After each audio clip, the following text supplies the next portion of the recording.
The savage, meanwhile, was wandering restlessly round the room when the door opened, and the resident world controller for Western Europe walked briskly in. Mustafa Mond shook hands with all three of them, but it was to the savage that he addressed himself. "So you don't much like civilization, Mr. Savage?"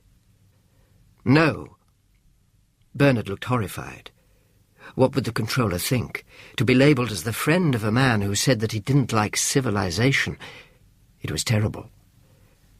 "But, John..." A look from Mustafa Mond reduced him to an abject silence. "Of course," went on the savage, "there are some very nice things. All that music in the air, for instance." "Sometimes," quoted the controller, "1,000 twangling instruments will hum about my ears, and sometimes voices." The savage's face lit up. "Have you read it too? I thought nobody knew about that book here in England." "Almost nobody. I'm one of the very few. It's prohibited, you see. But as I make the laws here, I can also break them. With impunity, Mr. Marx," he added, turning to Bernard, "which I'm afraid you can't do." Bernard sank into a yet more hopeless misery. "But why is it prohibited?" asked the savage. "Because it's old. That's the chief reason. We haven't any use for old things here." "Even when they're beautiful?" "Particularly when they're beautiful. We don't want people attracted by old things. We want them to like the new ones." "But the new ones are so stupid and horrible. Feeling, people kissing. Why don't you let them see Othello instead? Or at least something new that's like Othello?" "That's what we've all been wanting to write," said Helmholtz. "And it's what you never will write," said the controller. "Because if it were really like Othello, nobody could understand it." "Why not?"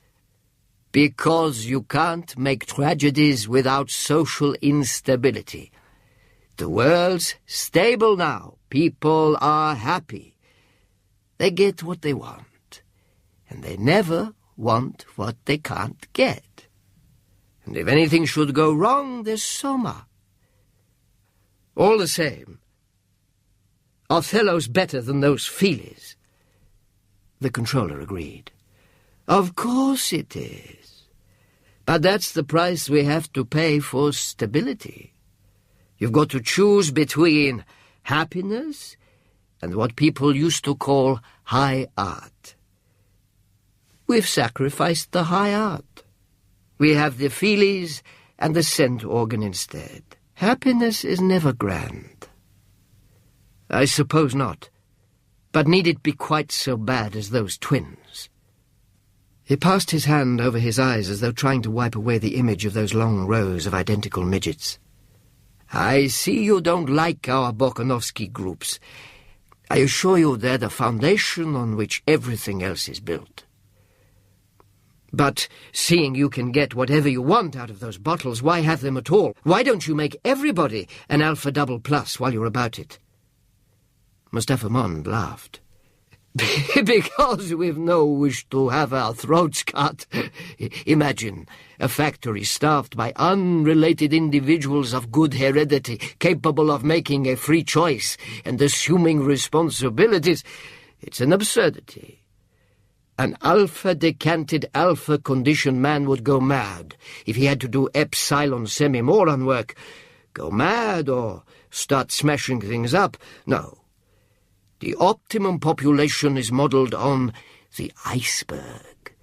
8/9 below the waterline, 1/9 above." And all those non-alphas, they're happy below the waterline in spite of that awful work. Awful, they like it. It's light, it's childishly simple, no strain on the mind or the muscles, 7.5 hours of mild labour, and then the soma ration, and games, and unrestricted copulation, and the feelies. What more can they ask for? Mind you, it isn't only art that's incompatible with happiness, it's also science. Science is dangerous. We have to keep it most carefully chained and muzzled. But we teach that science is everything, said Bernard. It's a hypnopedic platitude. Yes? But what sort of science? I was a pretty good physicist in my time, too good. I started doing a bit of real science. What happened? Asked Helmholtz Watson. Very nearly what's going to happen to you, young man. I was on the point of being sent to an island. The words galvanized Bernard into violent and unseemly activity. You can't send me. I haven't done anything. Oh, please, don't send me to Iceland. I promise I'll do what I ought to do. Give me another chance. Please, give me another chance.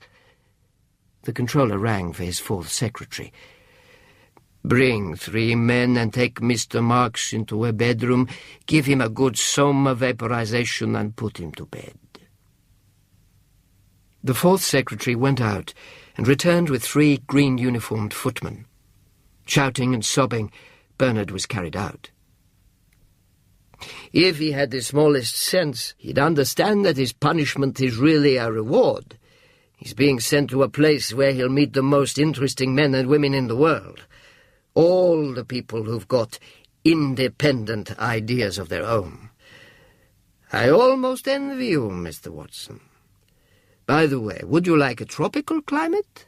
Samoa, for example? Helmholtz rose from his pneumatic chair.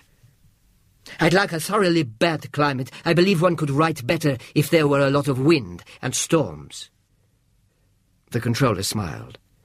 How about the Falklands? That'll do. And now I'll go and see how poor Bernard's getting on. And I don't want comfort either, said the savage when they were left alone. I want real danger. I want freedom. I want poetry. I want God. I want sin. In fact, said Mustafa Mond, you're claiming the right to be unhappy. That's right. Mustafa Mond shrugged.